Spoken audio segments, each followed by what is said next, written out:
Thank you so much, Helen and David. And you've answered one of the questions. Can we sue the DEC? Can any agency or individual sue them for malpractice of the whole process? Yes. In fact, the DEC has been operating throughout this process, assuming they're going to get sued, and we've been trying to figure. We kind of have thought they're calculating their decisions in large part on who's going to have deeper pockets with which to sue them. So they know that and the governor has said this, that there's a legal process that's certainly going to weigh heavily on what finally happens. Of course, we don't know if there'll be an injunction that says while these legal challenges go forward, permitting can or can't happen.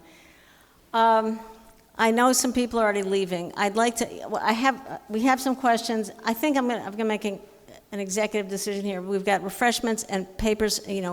Lots more information in the other room. I'm going to whip through a couple of the questions here, and all of us are sticking around also to afterwards if you want to find one of us if your question didn't get answered. I want to first introduce Joe Heath, another one of the warriors in this fight.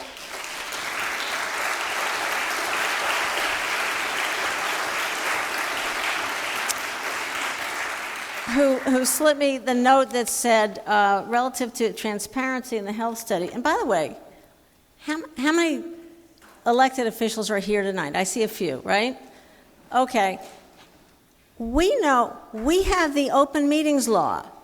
We have to put all of our materials out there on the web and available to the public at least 48 hours ahead of a meeting.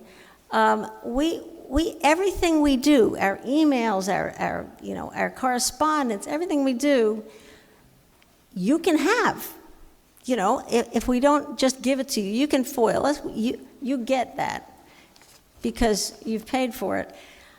Joe writes, my office submitted a foiled Freedom of Information request to the DEC, the Department of Health, and the Governor's Office on November 27th for all documents and communications by all three, with the three outside health experts. DEC has written back that these documents will not be available until April 30th, 2013. Somebody asked, what about a letter writing campaign aimed at the national level, EPA, Department of Energy, White House? Yes, after January 11th, okay? Do this first. What is the most effective way to submit comments? Snail mail, direct mail, websites, all of the above. I can't emphasize. If you're sending some, obviously the 30 days. Here we go. There's the official address. They have a web form, but the 30 days of fracking regs is beautiful. It's so user-friendly. It's great. It's really easy. You learn stuff. It's written beautifully. It's worth doing. And but you can also then just print out your screen and put that in an envelope and send it yourself too. So they will they'll get it more than one way. There are a couple questions about farms.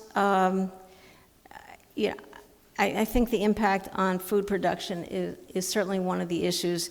But remember, we're trying to respond right now to the regulations and not the general issue, not the dSGEIS.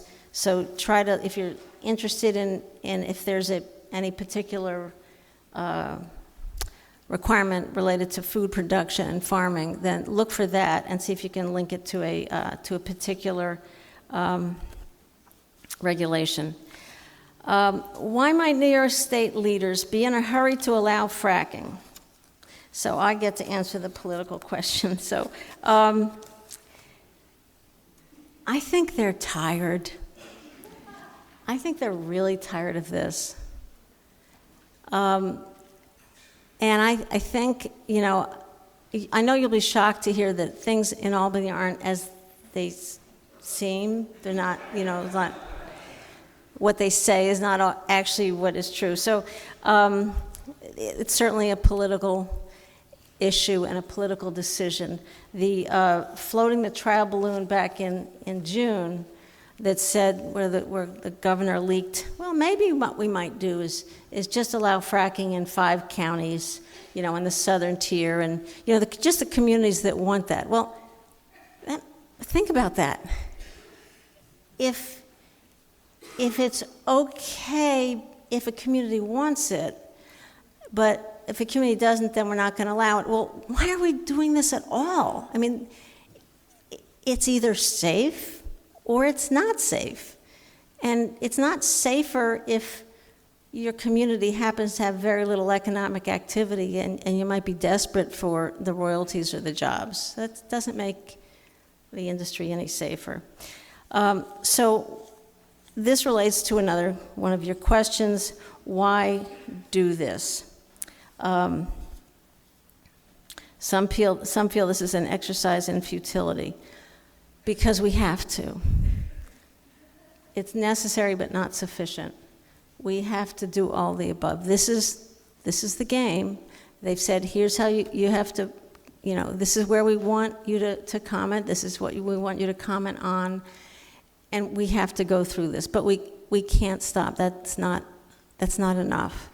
So, you know, we started the night talking about protecting our children and protecting our families. And, you know, this is the biggest environmental issue in New York, maybe ever. I would point out also, it'd be a good idea if you contact your friends in the New York City suburbs and New York City area, and make sure they're paying attention to this too. We need the whole state to be involved, and everybody has contacts probably throughout the state. So, frankly, we didn't believe we'd be here in 2008. There's no way I thought that by 2012 they wouldn't already be drilling. So I think everybody here and everybody else that we're all connected to, we should pat ourselves on the back for the fact that they haven't done it yet, which means that they still might not do it. And it's up to us to make sure that that's how it happens. So with that, find us for more specific questions. Stick around for food, and please enjoy commenting and in your spare time when you don't want to be with the family this next couple of weeks. Sandra? Yeah.